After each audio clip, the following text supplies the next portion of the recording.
పేదవాడి పక్షాన నిలబడతాం, ప్రజా గొంతుకై నినదిస్తాం. వాయిస్ ఆఫ్ వాయిస్లెస్, తెలుగువారి మనస్సాక్షి సాక్షి టీవీ. సాక్షి టీవీ ప్రసారాల కోసం మీ స్థానిక కేబుల్ ఆపరేటర్ను వెంటనే సంప్రదించండి. అంతన్నారు ఇంతన్నారు, చివరకు అంతా గప్ చుప్ అన్నారు. ఇంతకీ వరంగల్ కాంగ్రెస్ నేతల మధ్య పంచాయతీ ముగిసినట్లేనా? విభేదాలు సద్దుమణగటం వెనుక ఉన్న కారణం ఏంటి? ఈ ఎపిసోడ్లో పై చేయి సాధించిందెవరు? ఇక ఉమ్మడి వరంగల్ నేతలంతా కలిసి పనిచేస్తారా? టీవీ సీరియల్లా సాగిన ఉమ్మడి వరంగల్ జిల్లా కాంగ్రెస్ నేతల పంచాయతీ కొలిక్కి వచ్చింది. 3 నెలల పాటు కొనసాగిన ఎపిసోడ్కు తెరదించారు కాంగ్రెస్ పెద్దలు. ఉమ్మడి వరంగల్ సమస్యపై గంటకు పైగా చర్చించిన క్రమశిక్షణ కమిటీ ఎవరూ నొచ్చుకోకుండా ఈ కోల్డ్ వార్కు ముగింపు పలికింది. ఉమ్మడి వరంగల్ పంచాయతీ ముగిసిందని, ఇకపై అక్కడి నేతలంతా కలిసి పనిచేస్తారని క్రమశిక్షణ కమిటీ చైర్మన్ మల్లు రవి ప్రకటించారు.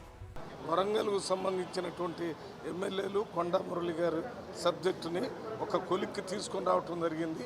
అందరం యునానిమస్గా ఒక నిర్ణయానికి వచ్చాం.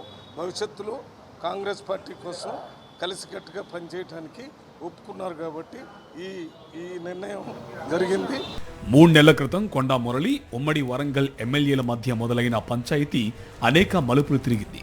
కొండా సురేఖ మంత్రి పదవి ఓడగొట్టేలా కొందరు ఎమ్మెల్యేలు కావాలని ప్రచారం చేస్తున్నారని కొండా మురళి ఆరోపించారు. ఇక ఇన్ఛార్జ్ మంత్రి పొంగులేటి శ్రీనివాస్ తమపై వివక్ష చూపిస్తున్నారని కొండా ఫ్యామిలీ ఆరోపించింది. మరోవైపు కొండా ఫ్యామిలీ తమకి సంబంధం లేని నియోజకవర్గాల్లో తలదూరుస్తున్నారని కడియం శ్రీహరితో పాటు పలువురు నేతలు మండిపడ్డారు. పీసీసీ చీఫ్ మహేష్ కుమార్ గౌడ్కి, ఇన్ఛార్జ్ మీనాక్షి నటరాజన్కు కూడా ఫిర్యాదు చేశారు. ఈ అంశంలో ఇరు వర్గాల వాదనలు విన్న మీనాక్షి ఈ వివాదాన్ని క్రమశిక్షణ కమిటీకి అప్పగించారు. ఇరు వర్గాల నేతలతో 2 సార్లు సమావేశమైన కమిటీ వారి నుంచి లిఖితపూర్వక లేఖలను స్వీకరించింది.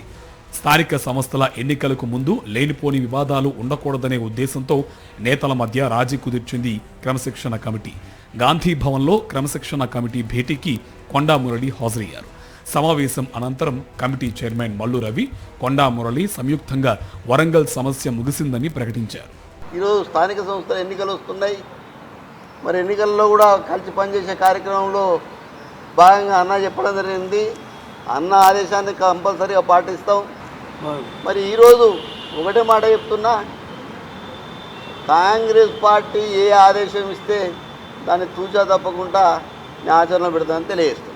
పార్టీకి తలనొప్పిగా మారిన ఉమ్మడి వరంగల్ పంచాయతీ అధికారికంగా ముగిసినట్టయింది. అయితే కొండా మురళిపై ఫిర్యాదు చేసిన ఎమ్మెల్యేలు ఎవరూ ఈ సమస్యపై స్పందించకపోవడం అనుమానాలు రేకెత్తిస్తుంది.